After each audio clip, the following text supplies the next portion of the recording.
and thank you for joining me. I'm Heather Forgan of stampwithnellie.com. I'm an independent Stampin' Up demonstrator in the UK. And I'm giving you a little bit of a sneak peek of a product from the new or upcoming mini catalogue from Stampin' Up that launches on the 1st of July and goes until the end of December. And as a result, you can imagine there's quite a lot of Christmassy things in there. One of the things that grabbed my attention straight away, and sorry I can't show you the inside of the catalogue until we get to the 1st of July, which won't be long, is this gorgeous bundle here. Being a Scot, I do like a wee Scottie dog, so I couldn't wait to actually use this. I've not cut any of the papers, I've not used any of the other stamps or dies or anything that I've got in my pre-order, but I had to have a wee play with this Christmas Scottie. And I'm not doing a Christmas project. Even for me, the middle of June is just a little bit early. I've not had my summer holidays yet, so, and I will do Christmas with the Scottie, but he's not just for Christmas. It's that old adage, a dog's for life, not just for Christmas, and that's very true with this gorgeous cutie. So before I go on to show you what I'm going to make, I'm going to quickly tell you about Celebration as well, because this launches on the 1st of July as well and runs until the 31st of August. So you've only got 2 months to get your hands on some freebies on that.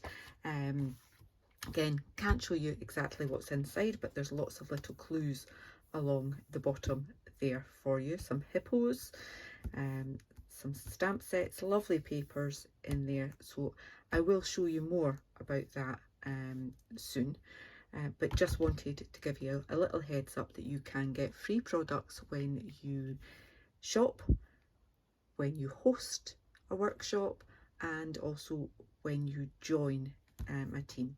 More details to come soon, but just a little heads up.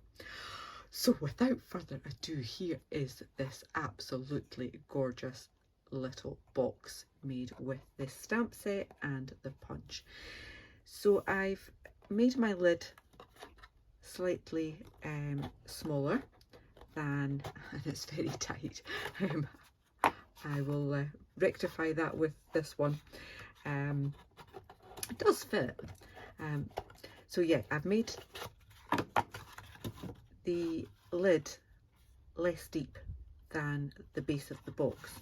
I didn't originally. I did have another box which this lid fits better, and it was the same depth, but that meant that I was going to have to put a thumb notch in so that you would be able to slide it off.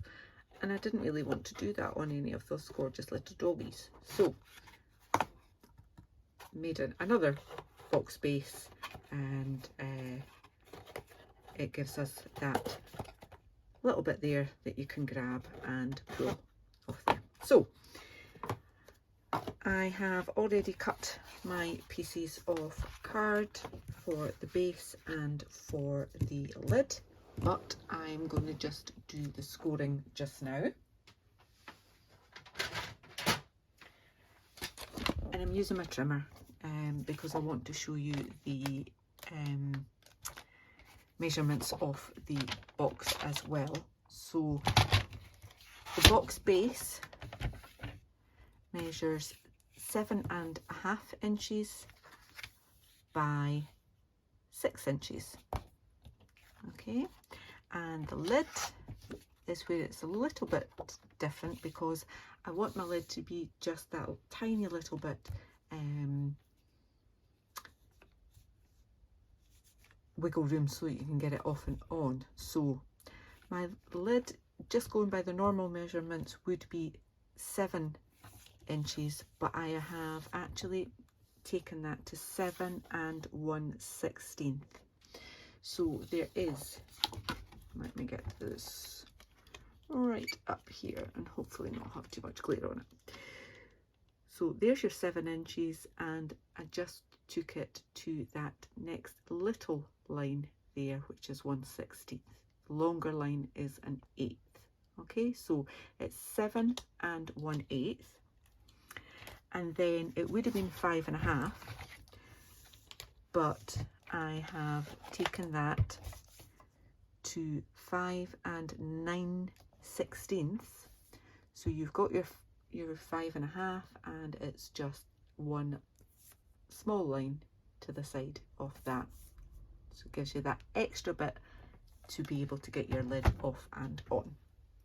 So for my lid, I am scoring that at 1 1/2 inches on all 4 sides, and it's important to do it at 1 1/2 on all 4 sides so that the extra 1/16 of an inch is in the middle and not down one of the sides where it would be absolutely useless. So there we go, and that is ready for me to do some stamping on it. While I'm here, as I say, this is a little bit deeper, so I'm scoring this at 1 3/4. Not so important to do it on all 4 sides. You could work it out and do 1 3/4. Maybe it's just easier for me to do 1 3/4 on all 4 sides. Okay, and that just needs us to place bone folder on it, reinforce those score lines, and that'll be ready to cut and glue. But we'll do the stamping first. Now, I've used Memento ink for these little guys around there, but as you can see, it doesn't give a fabulous full image, but I'm not bothered about that because this guy is best in show with that glossy coat. So I've got 2 of the stamps that I want to use on the sides of this, so I will do that first with this Memento, and I'm going to go with this guy first up, and to give me a chance of a better impression on it, you can see that that's not solidly inked.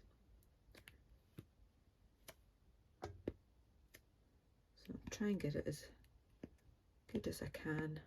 Why? There we go. And let me just grab a scrap of paper, and if I stamp on this foam pad, it gives me a better image. And I've got some ink there. I'm just going to take that off with my chamois just in case. Okay, so I've got my score lines there. I've not burnished them because I don't really, if my stamping goes over them, I don't really want it to go down into the groove as much as it would do if I'd already scored it. Okay, now you could do this with your Stamparatus so that you can ink it up again and go back over it. I'm not going to bother. As I say, I quite like the patchy on these scruffy mutts that are round the side, and then Best in Show is on the top with his super glossy coat. So this guy on both of those sides, and again just trying to get as much ink on there as I can. I maybe need to re-ink it as well. Pop him on there. Last one for him in here, that, and then my other one, what have I done with him? Oh, there he is. Thought I'd lost him. So this guy could be like that, or he could be like that. I'm having them like this, and again I just want to make sure that I've got them inside, or as much of them as I can inside those score lines. Cute, he is adorable. And last one for round the sides. He's got his nose right up to that score line. But there we are. And then there's this ribbon stamp that I am going to ink up with real red. So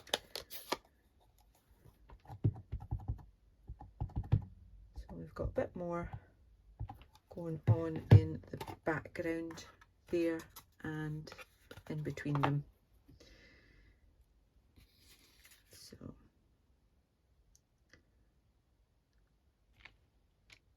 just randomly make sure I've got, turn it upside down. There's no point in stamping in those corners because you're not really going to see them. They'll be tucked away.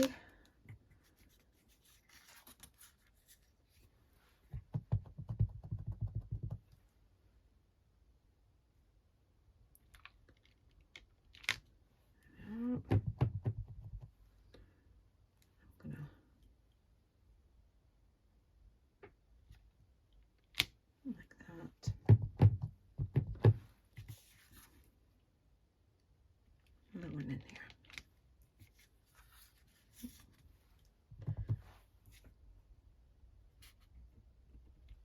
Up there as well, why not? Okay, so we are ready to do the assembly, and then I'll do the decoration on the top after that. So let me just sort out my ink pads, get those inky stamps out of the way for now.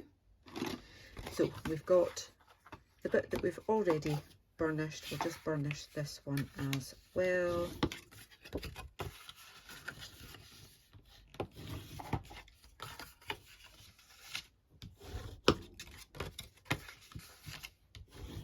There we go. Bringing in my snips, I want to cut straight up the side of that rectangle, both sides, just to that score line there.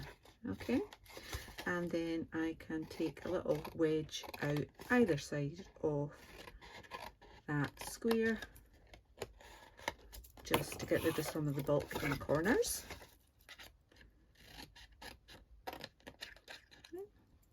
Can I get that there? I'll do. And then flip it round to do exactly the same again. So straight up, take a wedge out either side. Yeah. And again, straight up, take a wedge out either side, and then do exactly the same on this piece. Okay, so straight up. What I meant to say at the beginning was that I've actually used thick Whisper White, not Whisper White, basic white card for my lid, just so it's a little bit more sturdy.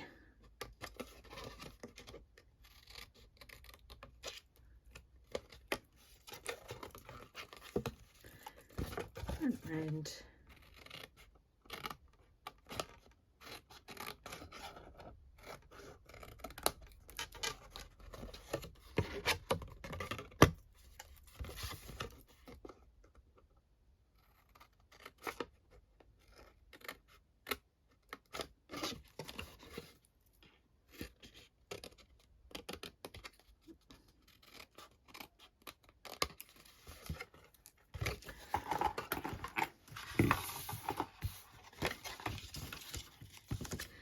Now we need to add some glue onto each of these tabs. Okay.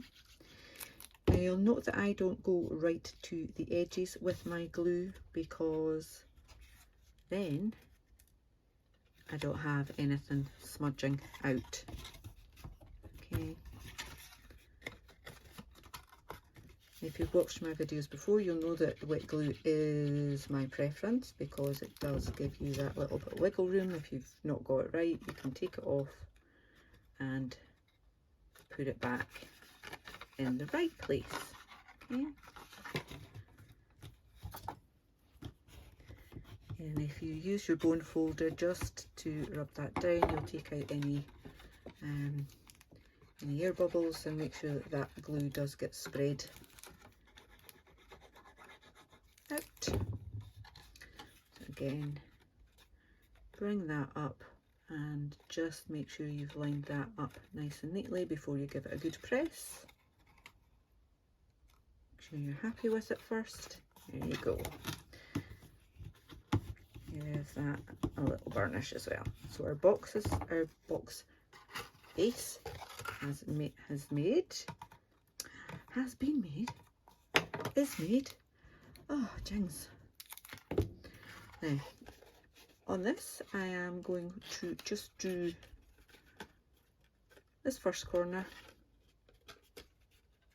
Okay. And then I'm going to set that lid inside. Okay. So adding glue to my tab, bring that round. I've got a nice neat fit there against that base. Similarly, I've got these two tabs here. Add some glue onto both of those. Fold them in so that they're flush against the base. Bring that down and just make sure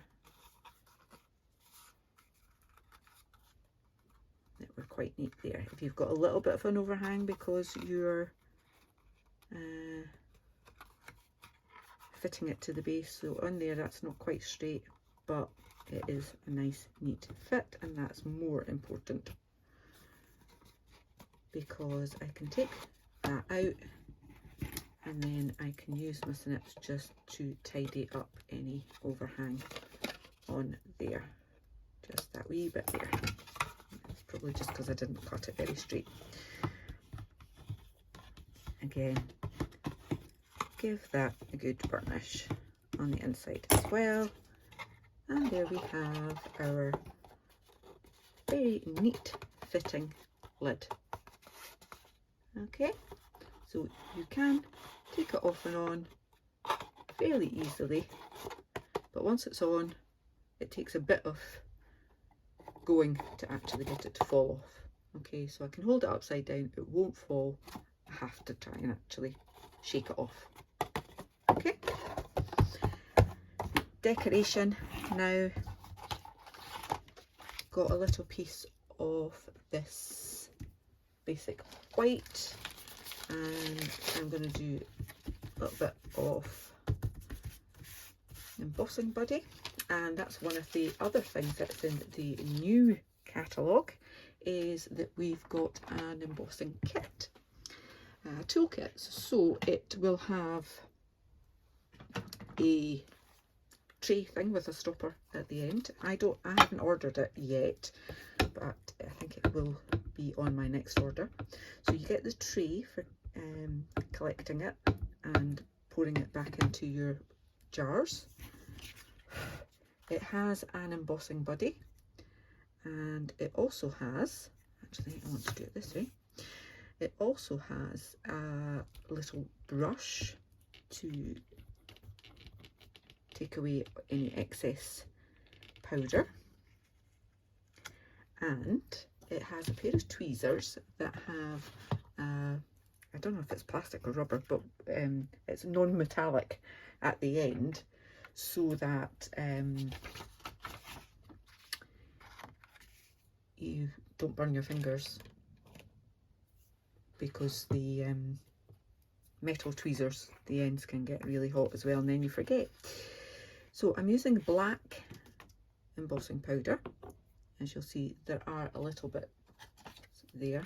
I just use a normal paintbrush, but it'll be quite nice to have a coordinating tool set.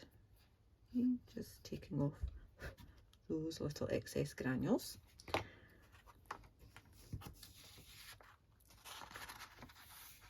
Pop that back in there for now. I'm going to just set that aside and heat up my tool. So I'll put you on mute for a moment.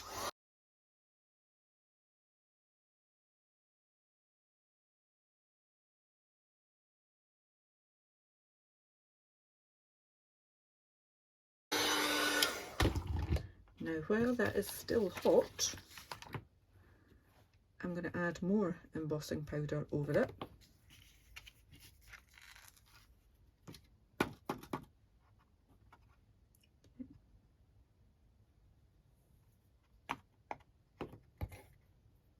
Again, take away any excess, although I'm going to punch it out anyway, so it's not a huge issue.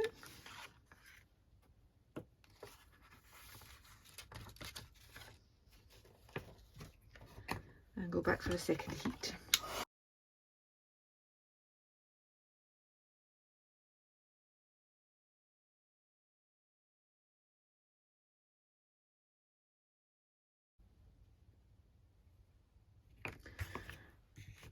I don't actually think I was quick enough with that last one. I don't think there's been much difference on the body.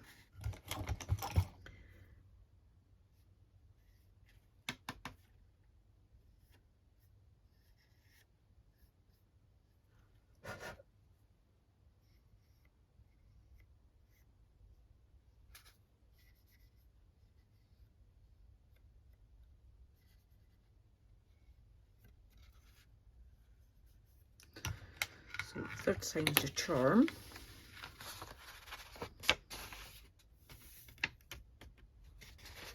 And I can't believe I've got all of that mess there.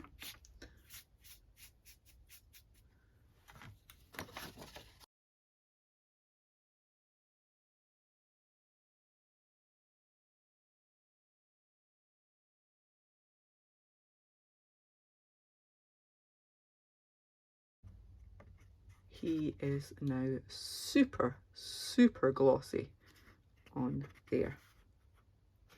Okay, let me clear this mess.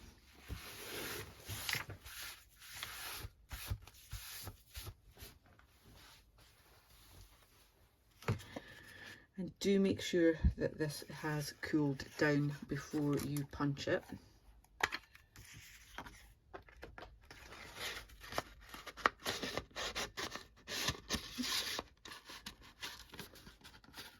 Come on. Thick card, and there we go. Alright, so lining that up, make sure you can kind of give it a half press. Make sure you're happy with it, and then full. Okay, and you get a little bow there as well, which not really needing, but so we've got him. Now, you'll see that I've got this little tartan bit and a woof love, because I like a bit of a pun. And I have used the woof stamp, but just masked off the exclamation mark. And I've used You Are Always Loved, but just inking up that love part there. So here goes, let's try it again. So I've got my woof stamp, and I should have some washi tape somewhere. Right down. I have to say that washi tape is one of the things that I wish Stampin' Up would bring back. I love all the new things that we get, but I do like a good washi tape. So just covering up that exclamation mark there. Get my red ink pad.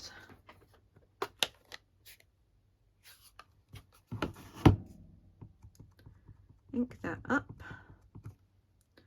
and then take that off. Now I'm just checking that I've got ink covering the whole of the F, and I'm going to put this straight in the bin before I put my fingers on the inky part. Okay, so woof, love it. And then with this one, I've actually just mounted it over the edge so that I don't have to mask up quite so much. Masking that way, and with the D. Now what I like to do is just run my fingernail down that to make sure that I'm not covering up any of the E. Now this bit's a little bit more tricky because the R actually goes really close to the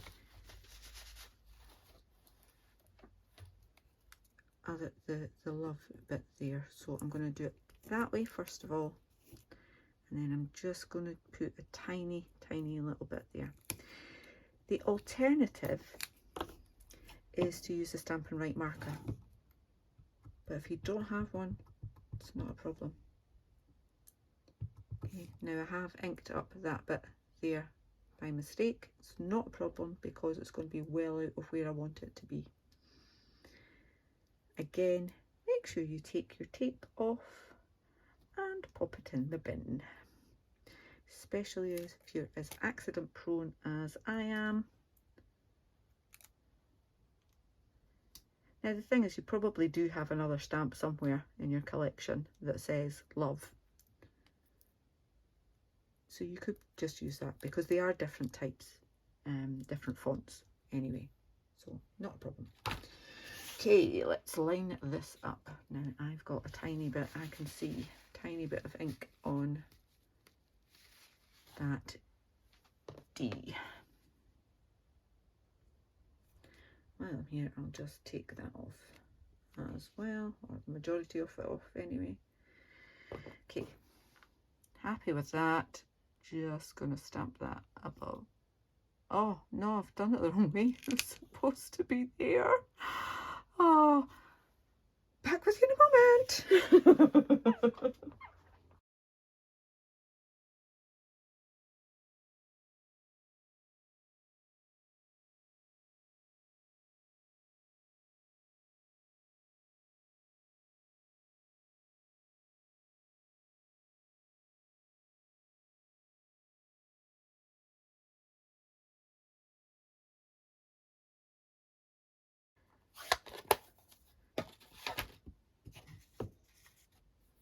Let me just chop this.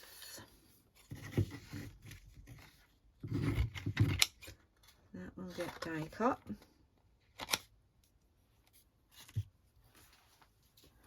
And on the other side, oh no, I can't use the other side of that. Let me get another scrap.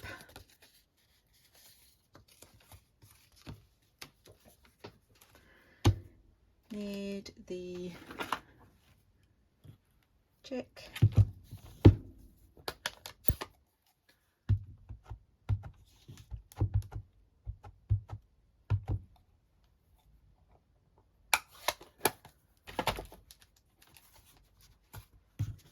Make sure you get a good impression with that.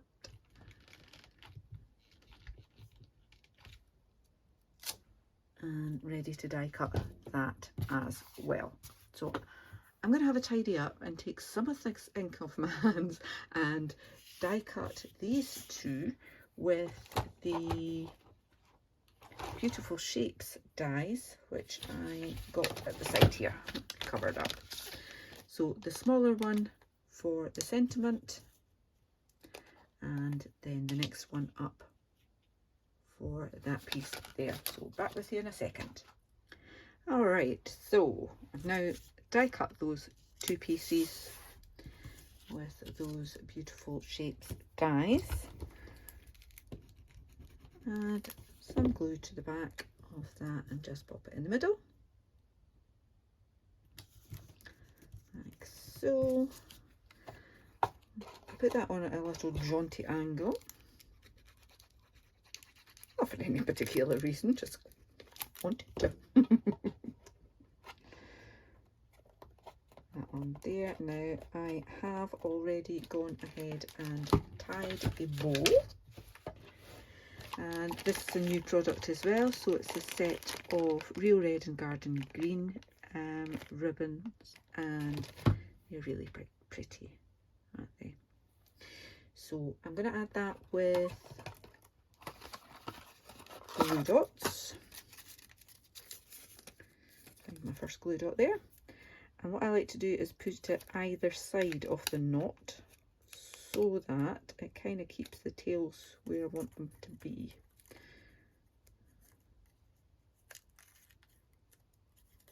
Okay. So if you press it down, it should bring the dot up with it. Doesn't want to play. There we go. Got it. Got it. Got it. Got it. There we go. So it's not covering that now. He has curled a little bit because of the heat, but I'm going to add them with dimensionals anyway. So I've got standard size ones, one up there, down there, down there, and one there. And then I've got mini ones as well, so I'm going to put a mini one on his tail. Should have put that straight. Do, and I'm actually going to stick one right up there as well to try and give his ear a little bit more support too. And because there's a gap there, just stick another one in. I go through so many of them anyway. What's one more? Alright, and then we just pop him down there as if he is saying woof woof. And I forgot to, there's a tiny little stamp with a collar on it that can just go in there. Let's try it, why don't we? Nothing ventured. However, now I'm going to bring this a little bit closer to my line of sight. Yay! That does just finish him off a little bit. Love it. You could add one. I don't think you need any because you've got such glossiness on that double embossed or triple embossed in case of that one. Super shiny Scottie dog. So if you've enjoyed this tutorial, please do give me a thumbs up. If you're new to my channel, then I'd love for you to click on that subscribe button, and if you also hit the bell, you'll get a notification the next time I upload a video. This Christmas Scottie stamp set and punch will be available in my online shop. There's a link to that in the description bar below, and a link to my blog post with all of the dimensions, measurements as well.